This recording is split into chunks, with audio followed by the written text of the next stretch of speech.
Okay, great. Let's get started. We have a lot to go through, so we will make the most of our time. So thank you all for joining. My name is Elaine Chang. I'm the COO of TaroWorks. And just to give a quick introduction about why we're talking about inventory management today.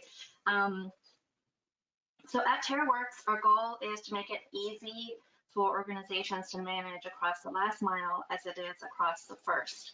For us, we do that by providing our offline mobile tool so that people at headquarters and mobile users working in offline areas can collaborate better and make more informed decisions based on data and timely data. So ultimately, we believe that with this better data from the field, organizations can keep improving the beneficial products and beneficial services that they provide across all communities. So today, we'll be focusing on last mile distribution of the products. Product organizations are an important part of creating local economies because it helps establish new roles and income streams for typically overlooked communities, while also providing better product alternatives to those communities. Unfortunately, as we're seeing news of natural disasters, wars, needs for vaccines and medication, we're reminded of all the challenges of those last mile distribution needs. So getting appropriate products to people in a timely manner is really important for these communities. So today we'll be looking at how one organization has transformed their inventory management system to better track their assets.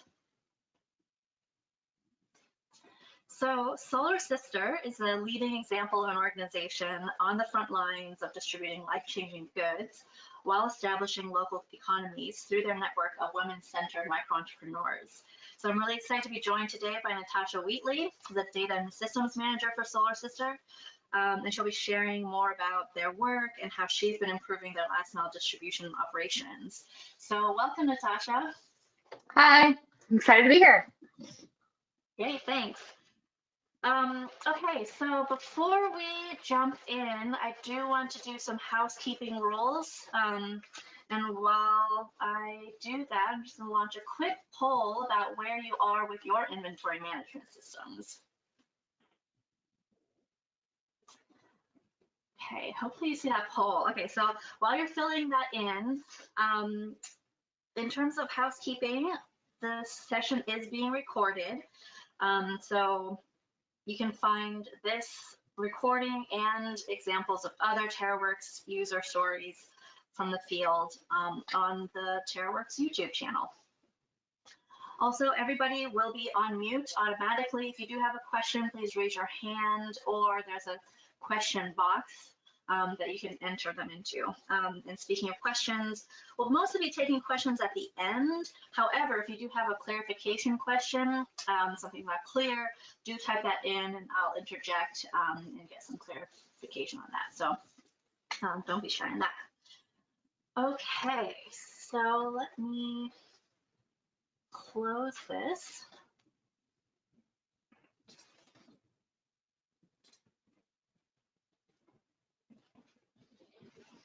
Okay, so it looks like 13% haven't started using a system or they're making it work already with Excel solutions or inventory management solutions. And there's 13% who is here to learn more about Solar Sister, which is great. Okay, thanks everyone.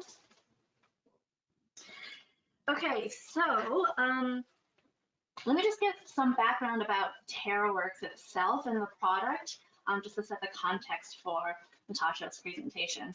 So over the history of TaroWorks, we've worked with over 140 great nonprofits and social enterprises, all of them delivering impact in hard-to-reach areas all over the world. When we started, we were really focused on helping these organizations collaborate better between headquarters and field teams who are working on the front lines directly with communities. And our tool was focused on making sure that these two groups, field teams and headquarters, could collaborate on the same set of data, even when they're working in places with unreliable connectivity. Over time, we realized that many of these organizations also have last mile inventory components to their mission.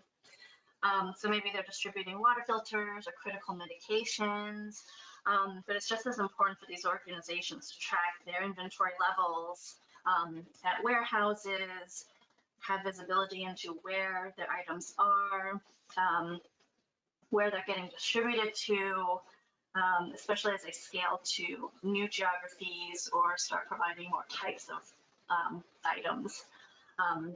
We're kind of used to hearing people keeping track of things on paper and Excel, but once you get scaling, that only works up to a certain point, and it's more helpful to kind of get up-to-date information digitally.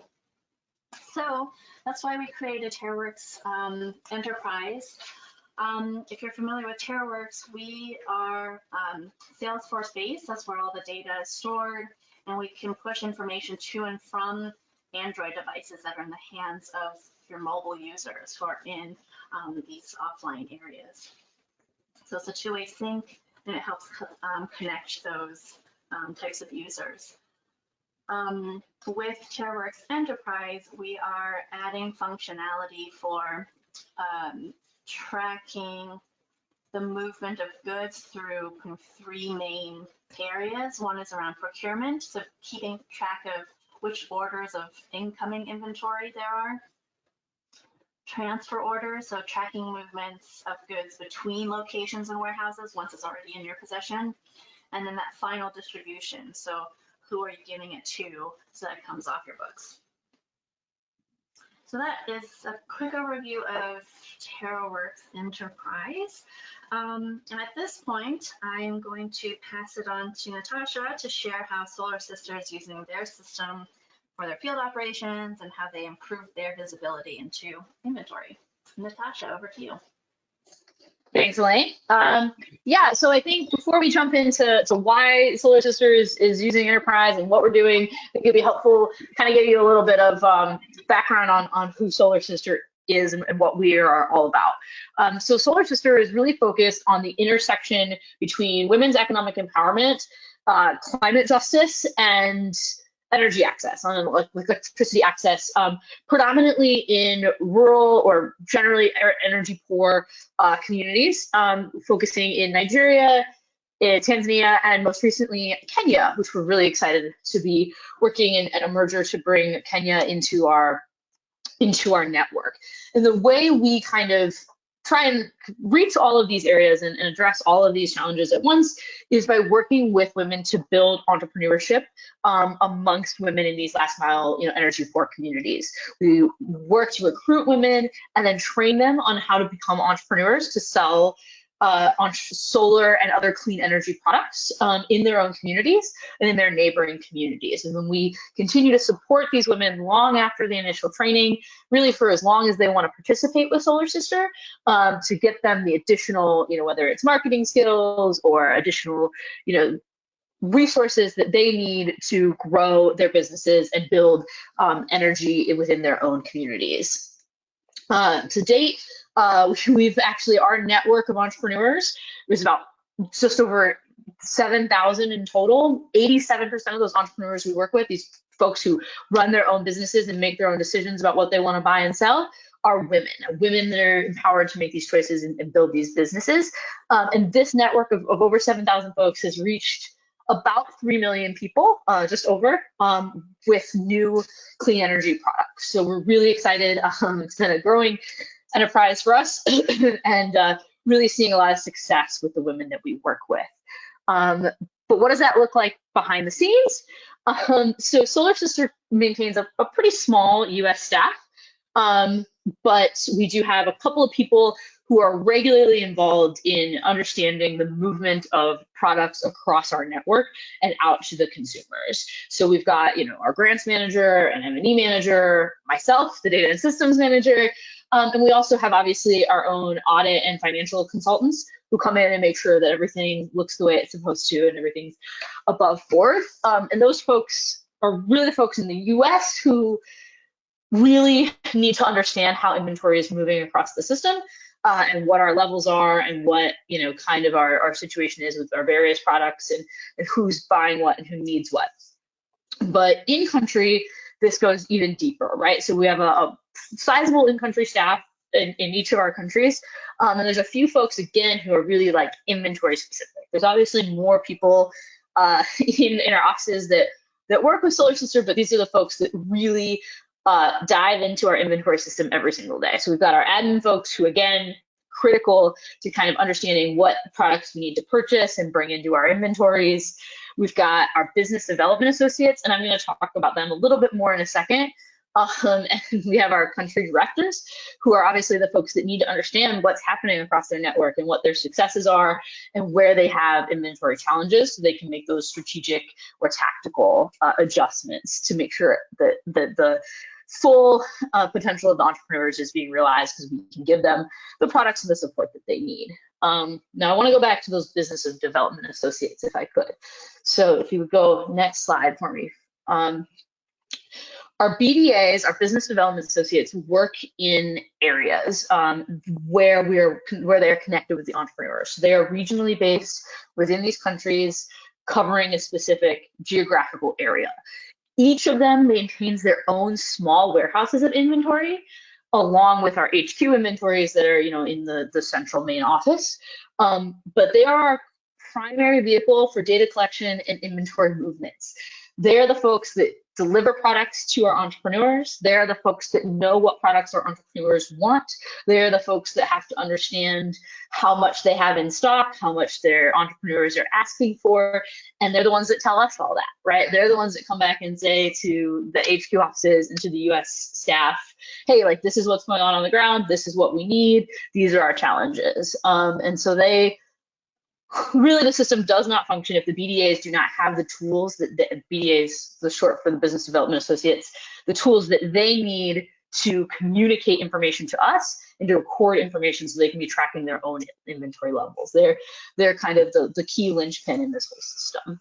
And so, but once that information comes in from those BDAs, our country office admin staff, they're the ones that manage our overall inventory levels and movements across the network. So they take that information that we get from our BDAs and they say, okay, we need to order this much more from a supplier. We need to send this amount of product, these amount of A2 lights out to this BDA. This BDA needs this. And they're making all those decisions, looking at what the sales data has been, what the BDAs are saying they need. They're kind of incorporating all that with the help of the country director.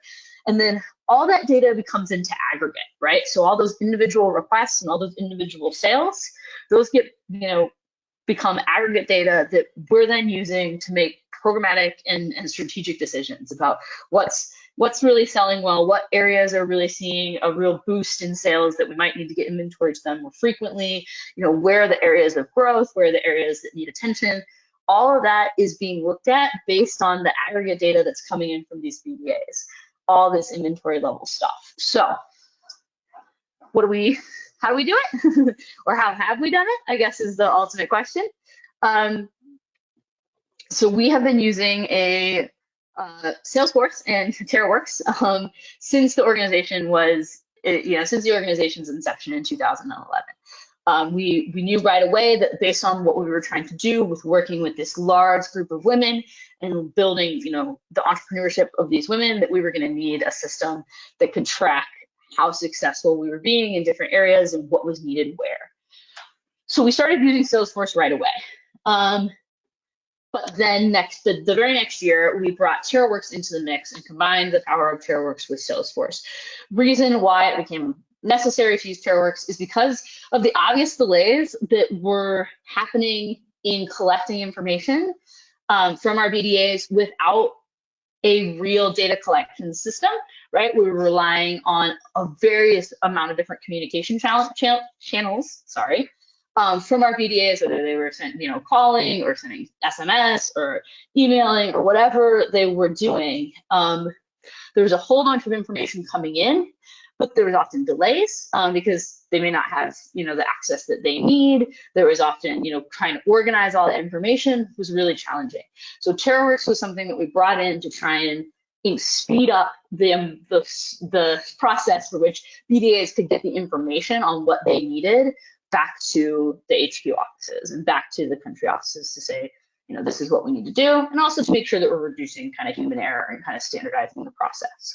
So 2011, 2012, we're working with TaroWorks, really happy, but it became really necessary to make a switch. And this is where TaroWorks Enterprise sort of really came into play. So about 2 years ago, in 2020 approximately, we started thinking about how we could revamp the system. Why were we trying to revamp our system, right? One, we just kind of wanted to keep up with current practices and the best technology out there, right? Like I said, we had started using the system in 2012. It'd been 8 years, and it was really apparent that there were new features and new things that we might want to keep up with and make sure we're still always applying the best practices for data collection and for inventory management that we could. But there were also just broader challenges about how we were managing payments and account balances and understanding what the BDAs had collected in terms of the payments from the entrepreneurs when they purchased products, and what had been deposited, and what entrepreneurs might be owed and what BDAs might be owed. Was getting a little challenging. And there were also gaps in inventory management. If you could just click for me, because there was a delay in knowing, too far. There was a delay in knowing what was happening, right? And so we kind of took inventory of our challenges and took inventory, pardon the pun, of what we needed to improve, right, in the system. We kind of came up with really 4 different things that were kind of slowing down and making us not as efficient as an organization as we knew we could be. So the first issue was pricing changes, right? We were having a struggle where it was really difficult to create 0 invoices for incentive or product replacements. It was also really difficult to update prices as they changed without affecting historical data. There were product name changes. So one of the complications of our system was, as I mentioned, each BDA had their own warehouse, but the products that each warehouse might be holding, the product might be named something different in each one of those warehouses. It might have a slightly different name, might include the supplier's brand, for example, or it might not include the supplier's brand.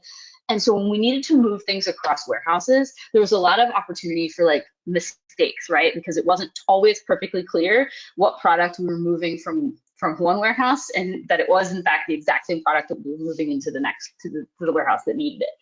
Our warranties and our returns processes was essentially kind of a little bit broken. It was really difficult to understand what had come back into warranty, what had come back into our inventory after having been sold but needed to have a warranty claim. And so knowing how to follow up with the supplier was a challenge. And we were also, outside of Salesforce and TaroWorks, we still had this additional separate process for BDAs who wanted to make inventory requests, who needed specific top up, or there was a new product that there had been a lot of interest in, they wanted to see if they could get into their warehouses. That was still being treated as a separate process. And so it just created this extra layer of kind of management that was, not as efficient as it could have been. And so we wanted to try and address those changes. So next slide. So the move itself was an 18-month process because updating a system is in some ways harder than starting a new one because we had all this historical data and we had all these existing structures that we needed to see how those were going to get translated and how they were going to get fit into this new, better, more beautiful system, right? And so we needed to look at what Enterprise offered and looked at what we already had and see where these things were going to match and how we were going to make the adjustments to preserve, as much data as we could. So we actually engaged another partner, Mowgli, who came in to help us with this redesign, help us with this transition process, thinking through how things could line up between the old system and the new system, how training would work, how we could roll this out in a smooth way, how to test it, that whole process. So really had a lot of great support from TaroWorks and from Mowgli as we went through this transition process to this more data-rich, more effective system. So what does it look like now, right? Like what happened? What is it better? This is the part that's cool and interesting. So let's take a look at those those four things I mentioned, those four challenges I mentioned, and how that, like what changed and how it's better, right? So just a couple of key points, key elements that we did, and we'll go a little bit more in depth, right? Is the introduction of products, right? And what I mean is it's that standardization of product name across all warehouses, right? So we built an object that could standardize that for us, because as I mentioned, we're getting a lot of confusion between what was moving from one warehouse and was going to the next warehouse. Another important change, another important addition with Enterprise and Salesforce, is the concept of price books, right? So we built price books so that we could say, oh, in these conditions, the price of the product might be this. In these conditions, the price of the product might be this, because we're working with a customer or we're working with a partner that buys in bulk, whatever the issue is, but also allows for zero invoicing and historical sales preservations. And then finally, and this is a really big piece, tracking of inventory movements and doing inventory audits, right? The enterprise system allowed us to create a detailed list of every single time a change to inventory levels was made anywhere in the system, right? For a particular product, for a particular warehouse, we could look and see, oh, on this date, the inventory changed by this much in this warehouse. And we'll see why that's important in a second. So let's dive in a little bit more into what that actually looks like. So we'll start with products, right? So as I mentioned, we created a standard product name for each item we keep in inventory. Previously, the products had different information depending on the location where they were, right? They might have a different name, they might have a different description, there might be different pieces of information attached to something that we said was in warehouse A, but that exact same product might have been described differently in warehouse B. It might have had a different name, even though it was the exact same thing. Again, created that challenge of knowing what we were moving and making sure everything was tracked. Now, the product information is standardized and summed regardless of where that individual product lives. So if it's the A2 in warehouse A, it's called the A2 in warehouse B. And if it had a description that it was a 10-watt item in warehouse A, it has a description that's a 10-watt item in product B. And we can get a summation of what the total inventory we have is across warehouse A and warehouse B really easily, because it's one product name. Can't emphasize how much that was helpful. So what does that mean for us, right? So it increased the simplicity of movement of products between warehouses. It's so easy. Pick the product that you're out of warehouse A and send it to warehouse B, and it'll get put in the right inventory categorization in warehouse B. Super helpful. And it did all that summary information for us, right? So much easier to understand the summary information on what our stock levels were, not just in the individual warehouse, but across the whole system, right? And it made it really easy to understand how many times a product had been sold, not just out of a specific warehouse, but across the whole system, right? Across the whole organization, we can much more easily understand that summary information about any individual product we work with or to our entrepreneurs. So just to kind of give you a quick, right, this is the product object that we see now that we didn't have before, right? So we get the information, this is the name of the product, this is the kind of product it is, this is, the last time we looked at it, this is its description, this is where we, and then the totals, right? Oh, how much are we, oh, we don't sell it in Nigeria, so we don't have any stock in Nigeria, but you can look down and see in Tanzania, we have this much in stock, and these are how many we've bought historically, and this is what it's cost us. We can get that summary information for a product very quickly, which is really great. Next slide. And with that product record, we have all these associated pieces of information. So right next to that product information, I can see what the levels are of that product in each individual warehouse where it's housed, right? Or where it could be housed. So I can easily see, oh, I've got 91 in our H2 warehouse, but Euster has 8 and Jessica has 23. So maybe might expect Euster might make an order soon. We don't know. Maybe it's not selling super well in her area. But we can get that great summary information right there and everything associated with that one specific product right in front of us. Next slide. Okay, so the big piece here. So tracking inventory movements. That's the second. Well, the next thing I want to talk about that really changed for us, right? Tracking inventory movements and conducting audits, right? So here we have the, like I mentioned, we can see each individual time an inventory level changed, and we can find the reason why it changed, right? So previously, it was very difficult to determine where products and warehouses came from, right? So we have a warehouse, we've got 10 products in that warehouse of the A2, but we don't know where those 10 products came from. Did they come from a different BDA? Did they come directly from the supplier? Did HQ have to send them from their warehouse? What happened and why is that level at 10? So, and when it happened, right? Have they had that 10 for 2 years and it's just never gone down? Or have they, that's a recent order that just came in, they're now at 10 A2s in warehouse A.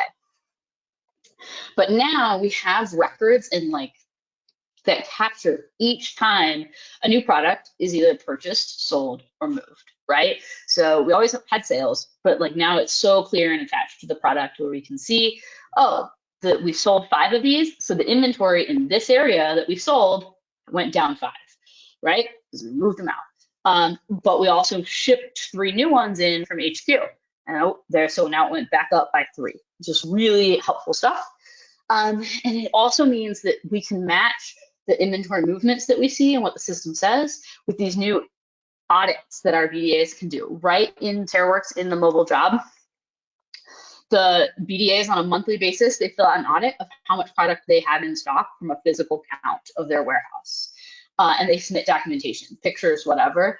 And then we can see if there's differences between what the system says we have and what the BDAs are reporting in their physical counts, which means, as a result, we can update inventory levels based on audit submissions. So if admin sees that there's a big discrepancy between what we say we have in the system and what we actually have, we can address that basically in real time and know immediately, the audit says this, so let's, we either need to make a manual adjustment to our inventory because things broke or whatever happened.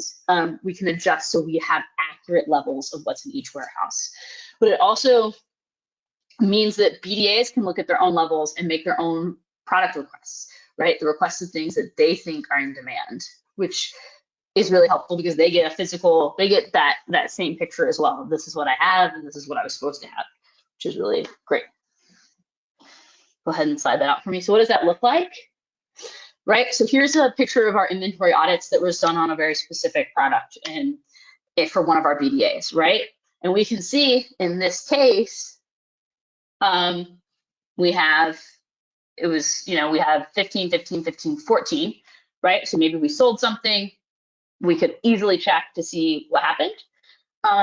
But what we also noticed is that our inventory audit was reporting 15, but we actually had to make an inventory adjustment. So you can see this movement ID, right? Where on the bottom right, you see that there's a movement ID where we indicated there was an adjustment where we adjusted the inventory down by 1, right? And in that audit, in that movement, we can see the reason why that adjustment quantity was made, right? You can see on the left that we have a -1 adjustment quantity. So the admin person adjusted the levels that we said we had in inventory, and then made the comment that they were reading a 16 in the system, but 16 wasn't true.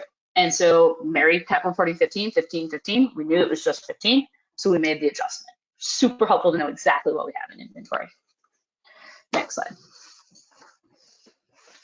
And then these are the requests that we see. So I'm actually just looking at a big list of anything that has just come out from one of our BDAs. And this is a request that she made where she said, hey, I would like this many, and this many of all of these products. Super easy for her to say, this is what I now know I need. So I'm going to submit this request to HQ so they can get me the products that I need really easily. Next slide. Okay. And now I want to talk about a way to manage prices. So this is a change we made so that when we change the price of something, because we know suppliers raise their costs or lower their costs and sell us products at a different, price point than they did 6 months ago, which means that we need to adjust and accordingly what we sell at, right? And so we can make those changes in our price books, right? So when we change a price, it only affects the sales moving forward.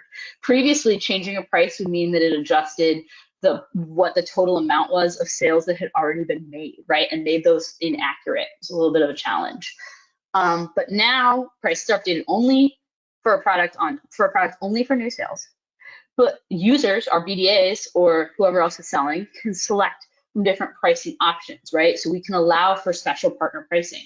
We can say if you work with somebody who's buying in bulk or buys from us at a high level, there's a different potential price that's available to them, right? And it also allows us to zero out prices. So in cases where an entrepreneur, we might run an incentive where if an entrepreneur reaches a certain, minimum purchase amount, they might get a product or two for free. And so then we can zero out the cost of those products that they got for free because of the incentive that we ran, which is something we weren't previously able to do. And again, caused inventory levels because we didn't know where that inventory had gone. And so for each time we make that sale, the inventory movements are automatic to take those out of the warehouse from which they were purchased from a VDA. Inventory levels go down, but now those products, we have a record of the sale and everything looks great. So it means we have historical revenue numbers are accurate, right? Because our sales aren't being adjusted every time the price changes. It's like that was what we actually made on that sale 2 years ago, which is awesome. And it allows admins to reconcile accounts receivable at any point, right? So we can say, okay, this is actually the amount that this person was supposed to pay. Just because we had that price change 2 weeks later doesn't change what we expect them to pay us or what we expect that money coming in. So obviously it really helps the efficiency of understanding our revenue points. And then, so this is again, just a little demo. These are some of the price books that we can choose for. And the other big piece on this is we can do it for different currencies, right? So we might sell something at a different price level and obviously in a different currency in Tanzania compared to Nigeria. So we can see, we've got a standard price book, we've got a partner price book, we've got historics, all these things that we've set up so that we can choose which price book we need to use, which price we're selling at for that particular sale. Okay. All right. And then something I talked about a little bit, returns and replacements. So returns and replacements allows us to kind of accept product back into our inventory that needs to either be sent back to the supplier or because of a warranty claim or for some other reason written off. Maybe we have our own internal warranty that we guarantee, just kind of depends. So we've got that zero pricing that is really important here. So we can say, okay, well, let's do a replacement for this person. We're gonna take back the product that didn't work, pull that back into inventory, and then we're gonna send that product and we'll send a new product out to that person at the cost of $0, right? It was an exchange. They already paid for the product the first time and now they're getting the replacement, something that was not possible before. And we were collecting inventory for warranties on an offline process. So we didn't know in Salesforce, via TaroWorks, we couldn't tell what we had brought back that needed to be processed for warranty claims with the suppliers. So they can replace, so under this new system, BDAs have a job right on their tablets or their phones where they can replace a faulty product, accept a return, and then they can have that return process, that product that has come in as faulty. They can have that shipped and we can make a note that we're gonna ship that directly to what we call our warranty warehouse or our returns warehouse. So that means we know that we expect to have 4 potentially faulty products of this type in HQ. So we know that we can, work with the supplier on all 4 of those to get that taken care of. So that just, increases the knowledge of what we've spent replacing products, what to expect from the supplier, what we need to talk to the supplier about. Also allows us to kind of track those write-off costs if we accept something but turns out can't be fixed or can't be replaced appropriately. We can have a sense of how many products we've had to do that for and really manage those expectations. So of our own kind of relationships with suppliers and our own sort of costs of doing business with faulty which is a natural, hopefully minimal, but natural part of working with, products. So, and then just real quick, I wanted to give you guys a quick show of a little bit of what this looks like for the BDAs in their mobile, in their mobile devices. So I've just done a couple of quick screenshots here of inventory audits and requested items. There's also jobs that look very similar for making a replacement product or for sending in warranty claims, things like that, where the BDA can simply, pick the product that they're receiving, select or a couple products in this case. And in the case of the inventory audit, they're just going to report what they physically counted. Or in the case of requests, they can look and see what they already have on hand and how many they want to request to be returned. It works very similarly for the way they would do a product replacement, where they select the product that they need to replace out. So then TaroWorks, they just fill that out, and TaroWorks in the backend tells Salesforce all the changes that Salesforce needs to make in terms of inventory movements, prices, whatever, revenue, whatever it is that the change that's been made. Salesforce can do that really easily, and it's really great for our BDAs. It's very simple for them to kind of operate right from their phone or their tablet. They can fill it out, save it on their device until they get back into, a place where they have service, or then they can actually send all that information to our Salesforce. So, what's next? What do we learn, right? So, outcomes of switching to enterprise, right? This was a long process. We did a lot of work to kind of think about how everything would fit, but we've now got more accurate sales numbers. We've got more accurate inventory records. Our purchasing is much more efficient because our admin can say, oh, look, I know exactly how many of these products I have in my system right now, so I know exactly how many I need to order to keep up with anticipated demand based on what we've done. We've also been able to use inventory management for some other financial tracking things. So we actually use this inventory management process to measure how much product value we have left in stock, right? We can say, oh, well, this is how many products we now know we have in stock because of the inventory movements and the product records and all of those things that I mentioned already. Let's look at how much we've paid for those products, and we can see how much money value is sitting in our inventories right now. This was a little bit of a challenge. We had to rethink this calculation multiple times, but we did eventually get there. So lessons learned, right? I think thinking about the kind of two biggest lessons learned in this process for us is the way we give people access to the system. As I mentioned, our BDAs do a lot of work. They're super essential to making sure we have all the most important information, but we learn not to overwhelm them with more information that they wanted and they needed. They didn't need to know, and they don't really care about what our HQ warehouse levels are, right? They don't need to see that. They need to see what they have and what they want to ask for. And so we were really intentional about thinking about what do they actually need to see that's actually useful for them in their jobs, and what do they actually need to be able to edit? What kind of requests do they need to be able to make? What kind of adjustments? And giving them just that. And the same goes for our program managers and for our admin and for me, where it's really refined to being like, what are the things you need to do your job, as opposed to trying to overwhelm folks by giving them too much. Which really leads into sort of the second thing we learned. It's determine the simplest way to accomplish what you need and do that. As I mentioned, when we did this calculation, we had to go through it multiple times when we were measuring product value left, and finally realized that we were overcomplicating it, and that all the things we were trying to do to look at average previous costs and all these mumbo jumbo numbers that we had put into this calculation, it wasn't actually the most essential information. We could do this a lot simpler and get out the piece of information that we needed.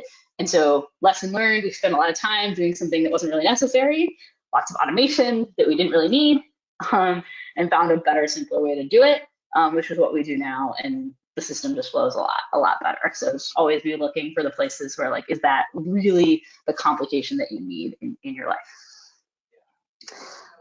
or in your organization, I should say, my life.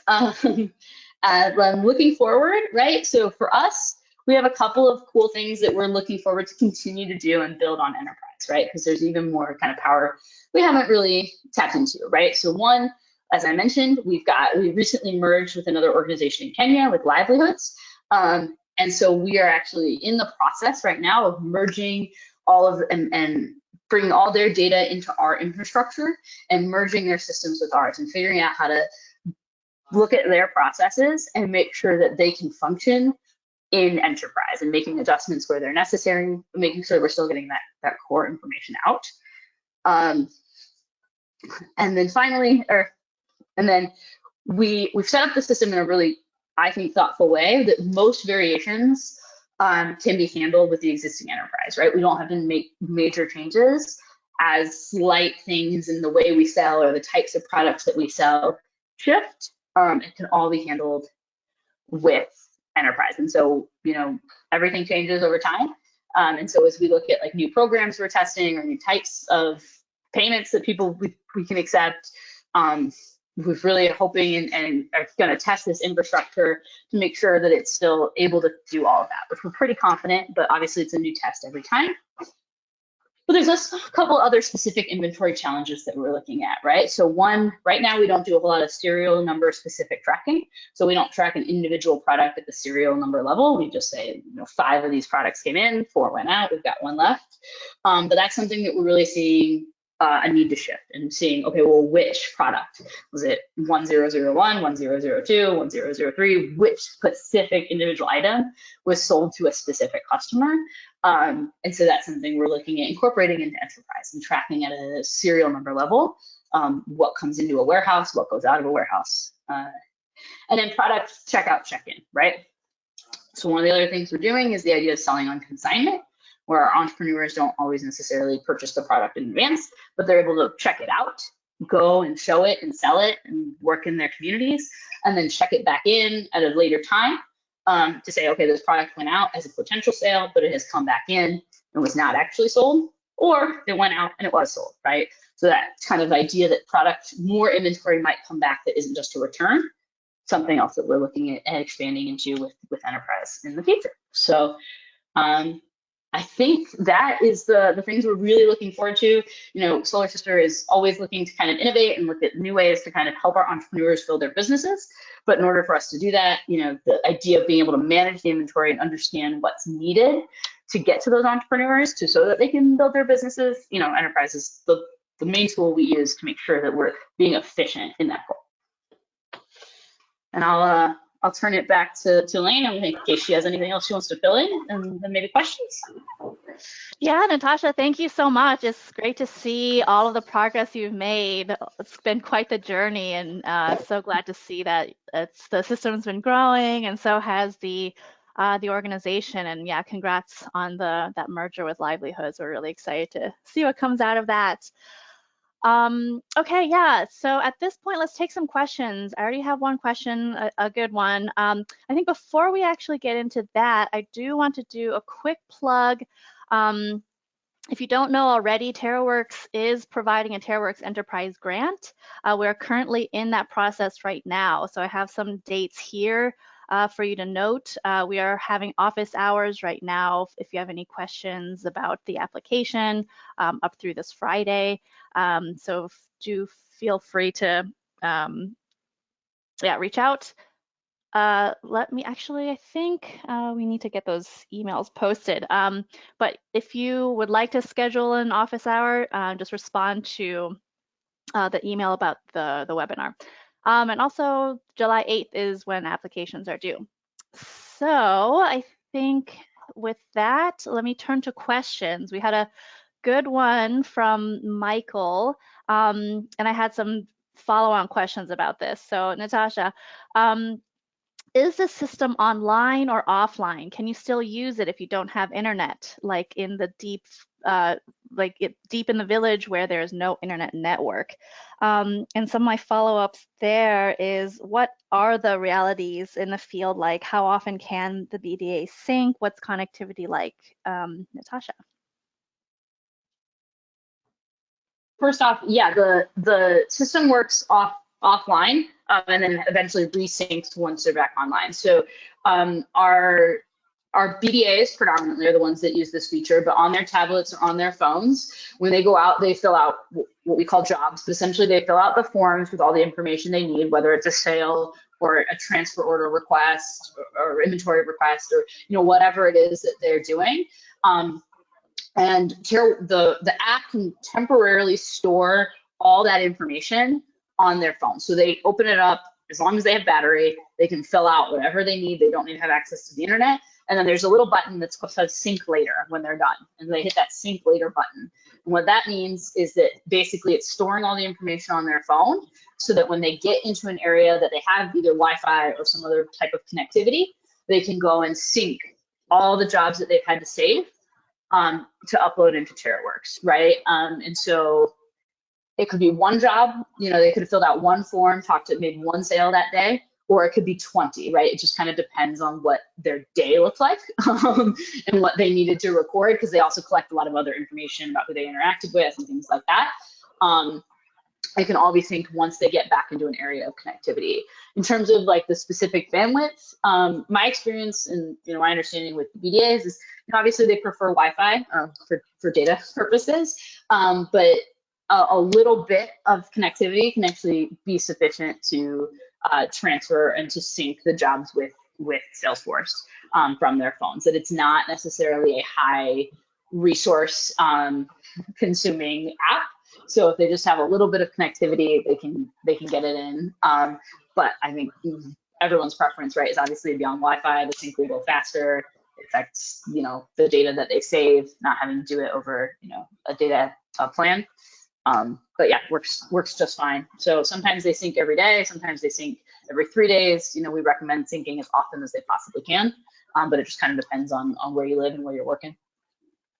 Great, thanks. Thanks for that color. I think I'll just add on here, Michael, to answer your question. TaroWorks was built primarily for organizations that have field teams or data collectors, warehouses in offline areas. So it's an offline way to access that Salesforce data. So if you're in Salesforce running reports, you do have to be online for that. But if you are a mobile user, who is tracking your individual activities or movements, that can be offline. Hopefully that answered your question. Natasha, I have some questions around kind of adoption. Obviously, this is a very large system. It sounds like the whole organization is really collaborating in it. How do you make sure that people are up to date with the changes in the system, or how do you get new users adopting the system? What are some adoption best practices that you've seen? Yeah, I mean, so for some of our central users, right, adoption was really simple because they saw the challenges that they were working with on a daily basis, and so the change felt good, right? So our admin teams, the person that was my predecessor, right, like we kind of saw the challenges that we were working with and the kind of some of the inefficiencies. So those folks are usually on board pretty quickly, right? If they're having challenges and they see this as a solution, they're really pretty on board. Our business development associates, like those are the folks that require some buy-in time and some real time to understand their needs and what they're struggling with. Like they see, I did the thing that I needed to do. It's out of my hands. Like I don't worry about a lot of the other things that happen after that. So it wasn't necessarily as real to them, the need to kind of make these updates. What was real to them is like the introduction of things that would still make their life easier. And I think in our case, one of the obvious ones is the inventory request system, right? For them, they were doing it, but it was kind of annoying to have to use a separate system to submit what inventory requests you wanted for the next month or the next week, whatever. So to give them and saying we want to give you this tool where you're already using TaroWorks, there's going to be some changes, but one of them is going to lead to you being able to fill out your inventory request within TaroWorks instead of having to go to a totally different system. And that really helped bring that buy-in of those users. So it's oh, okay, I can tangibly see how this will make my life better, not just your life better. And so that's the piece that I think is so crucial when you're talking about new users, getting them to buy into the system. Or should I say existing users that are getting them to buy into the change, is really making sure you spend the time to understand what their challenges are and making edits and updates that will address those challenges, not just the ones that you have personally. And the other thing I would say is lots of patience and time, right? We worked really hard to come up with a training plan, right? And our admin folks dedicate a lot of their time to just being available to troubleshoot with our PDAs when they're not feeling confident about a new change or if we introduce a new form, and making them feel comfortable with all the changes that were happening. And I think that has made a big difference, is feeling like they had the support in-house, and they weren't expected to just be able to do this overnight. Yeah, that's so important. I find that having the right technology is half of the step, and then the other half is getting people on board. So it sounds like, yeah, lots of training and support along the way helps with that. That's great. Mm-hmm. A couple questions coming in from Emily. One is, does TaroWorks have a limit for the number of users and number of transactions? So no on the side of the technology, but Natasha, I'd be curious to hear if you have a sense in terms of like scope of how you're using the system, how many users you have on the system and how many transactions, if you know off the top of your head, like per day or week or month or something, like how widely used is this? Yeah, so on the first question, I can definitely give you an answer. So we have several people that are, just that work exclusively in Salesforce, and they don't really touch the TaroWorks part. They just look at kind of the summary data that came into Salesforce, and they don't edit TaroWorks directly. But in terms of the folks that are working directly with TaroWorks, we have 10 admin folks that can make all the changes that they need to for the TaroWorks side as well as the Salesforce side. So we've got, and those are spread across the US and the individual country offices. And then in terms of mobile users who are outputting in the data, we have about 250, just over 250 active mobile users. And those are our PDAs as well as some of our higher performing entrepreneurs themselves that enter the data about their own sales completely independently, which is really cool. That something we started last year, kind of testing out entrepreneurs themselves having access to the TaroWorks system so they could track their own businesses with it. And that number is at about 250. So about 150 of those are staff, whether they're BDAs or other folks that need to make form submissions in TaroWorks, and about 100 are entrepreneurs themselves that are working in the system. In terms of submissions per day, I'm hesitant to give you an exact number, but it's certainly in the hundreds. Possibly certain days of the week towards the end of the month when they're having to do the inventory audits as well as the rest of their submissions, you could possibly be looking at thousands of individual form submissions a day. Certainly, a couple hundred per day is really standard. Yeah, I'd say that's pretty robust. And it's like daily, right? It's not like seasonal where you have off months. It's sort of constant. Yeah, it's pretty consistent. So like just to give you, so like one of the forms folks fill out is they fill out, like our BDAs fill out forms to kind of say like, oh, these are the entrepreneurs that I was able to train today, right? And so on training days, they might have just 50 submissions that are just like these are the trainings I did with the individuals I worked with, plus here are all the sales I made, plus here are all the, so like you can easily see how they might submit 100 forms, like one of our business development associates might submit 100 forms in that day. And then the next day they might only submit, 10 forms, right? They only worked with 10 entrepreneurs that day. So there is some variance, but it's not seasonal. It just kind of depends on their monthly schedules of like, oh, on Wednesdays I do this particular kind of work, which has a lot more forms. But on Thursdays, the work I do doesn't quite require as many submissions. Just sort of depends on how they schedule their own work. Yep, makes sense. Okay. I think last call for questions. I have one last question for you, unless we get anything else. Now that you've kind of gone through this process, obviously there's like more to go still, but like, is there anything that you would have done differently in terms of setting things up or adoption practices? So I think, if there are people out there who are interested in improving their inventory management systems, any advice for them, like what might you have done differently, if anything? Yeah, I mean, I think overall we're really happy with the results, right? So I think it's hard to say like, oh, we should have done, this differently. But I do think we learned some things about being as detailed as possible in the beginning. Like as I kind of mentioned, we added on this element where we were trying to determine how much product value we had left in stock, and that's just like a small example. But it's the kind of thing that we only kind of understood at the beginning, and we didn't explore as deeply as we possibly could have or should have. And maybe we could have saved ourselves some time had we done that a little bit deeper in the beginning. And I would say that that's true of some other things. Like, think about where you want to go with the system, not just what you need in the immediate term.